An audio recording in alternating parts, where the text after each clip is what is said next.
Hello, my name is Denis Chernyshov, and this is Eternity Live Forum's interview with speakers who will perform at the forum at 11th of November 2022. Eternity Live Forum is a major event, a concentration of experience, knowledge, and research from a number of scientists who will present the latest developments and ways to increase life expectancy and perhaps achieve immortality. So we are glad to welcome our viewers to an interview with an interesting person, great professional, Chief Medical Officer of the Institute of Regenerative Medicine, Joseph R. Purita. Hello, Joseph. Hello, thank you so much, and it's an honor to be here talking to everyone. And I'm all yours, and let's discuss whatever you'd like. Thank you, Joseph. Our Okay. forum is dedicated to research and new discoveries in life extension and immortality. What research are you currently undertaking in life extension? Well, yeah, it's interesting that you asked that. We're getting ready in probably another week and a half, 2 weeks here in the United States to open up a very large center where we'll be concentrating a number of different modalities. We'll be using hyperbaric oxygen, whole body cryotherapy. We'll be using intermittent hypoxia training, EBO2, which is blood oxygenation and ozonation, and a number of different IV therapies. And we're combining these to really basically, the bottom line is what we're trying to do is we're trying to slow down inflammation, where basically we know that inflammation causes aging. And that's really the basis of all anti-aging protocols when all is said and done. I have one analogy that I like to give my patients. I tell them, think of the body, the organs, and the cells as the computer hardware, and the various pathways in our body as the computer software. And when you have a problem with your computer, typically it's not the hardware, it's your software. And what we're trying to do is we're trying to reset that software. And that's what we're trying to accomplish in our center. And that's really the basis of many aspects of regenerative medicine, anti-aging medicine. Thank you. It's fantastic things that you are doing. Is there any tangible progress in life extension research already? Oh, I think absolutely. I mean, if you look at what we were doing 5 years ago, even, you can see dramatic changes. I mean, 5 years ago, we basically thought pretty much everything centered on the telomeres.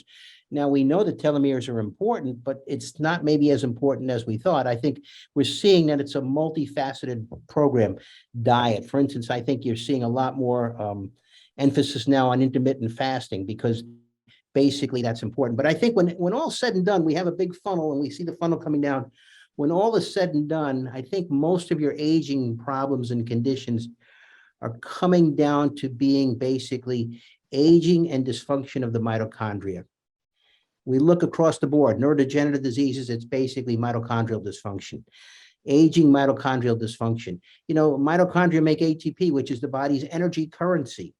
And that is so important in preventing many different diseases and correcting them at the same time. So I think a lot of our research now is centered on the health and well-being of the mitochondria. If your mitochondria are healthy, typically you're going to be healthy. Great, thank you. And which technologies do you consider are the most significant for life extension? That's an interesting question, but I don't think you can narrow it down that easy and say, oh, this technology is the best. I think they all kind of work on each other. Again, they're all important. I'm writing a book, and in some of the books we're talking about nutrient sensing. That's very important. Senescent cells, very important. So I don't think you can say that there's one modality that really is the main modality. What we're finding is it's many different aspects. It's, I call it the Rosetta Stone of aging, where basically, and what I do is I look at the stem cell pathways, the stem cell aging pathways. If we can, get those pathways better, then we're going to make some significant strides in anti-aging. So, for instance, it depends on the sirtuin pathways. It depends on IGF-1 pathway, and all these different things, interacting with each other. NRF2 pathway, and NRF2 is a pathway that really significantly reduces inflammation in the body, whereas NF-kappa beta is another pathway, but it increases inflammation and typically can help increase aging. Okay, thank you.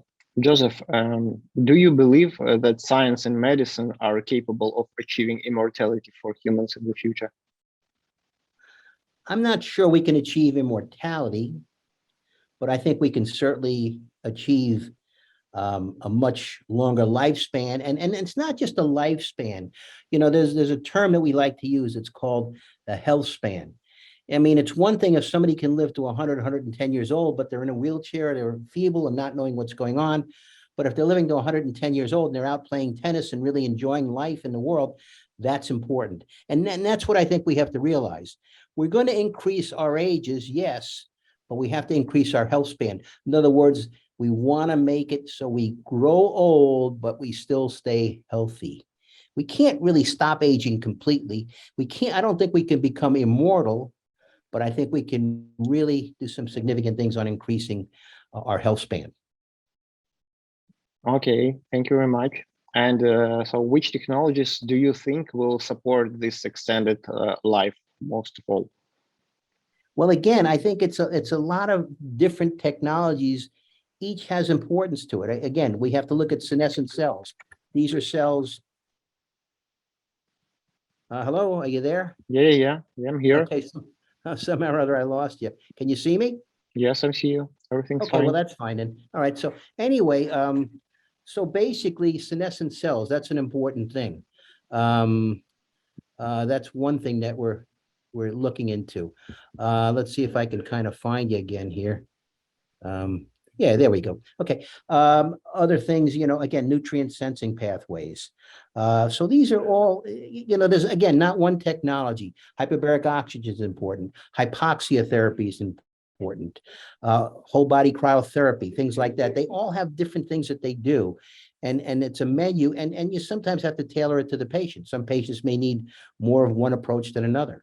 But when all is said and done, I think it's, again, the nutrient sensing pathways is a very important thing, and basically health of the mitochondria. I know it sounds redundant, but it's so important. Okay, thank you very much. And the last question, in your opinion, what do we need to investigate more at this stage in the study of this life for prolongation and extension of life? That's a very interesting question, and it's not a simple answer. I think, again, we need to look at the pathways. We need to look at methods of reducing inflammation in the body, because, again, inflammation is really the culprit. Inflammation ages us. If we get the inflammation down, I think everything else will fall into place. Okay, great. Thank you very much. And thank you for this interesting conversation. And see Okay, you it's at been my the... pleasure and an honor to talk to you guys, and please stay safe and do well there. Thank you very much, and see you at the Eternity Life Forum. Okay.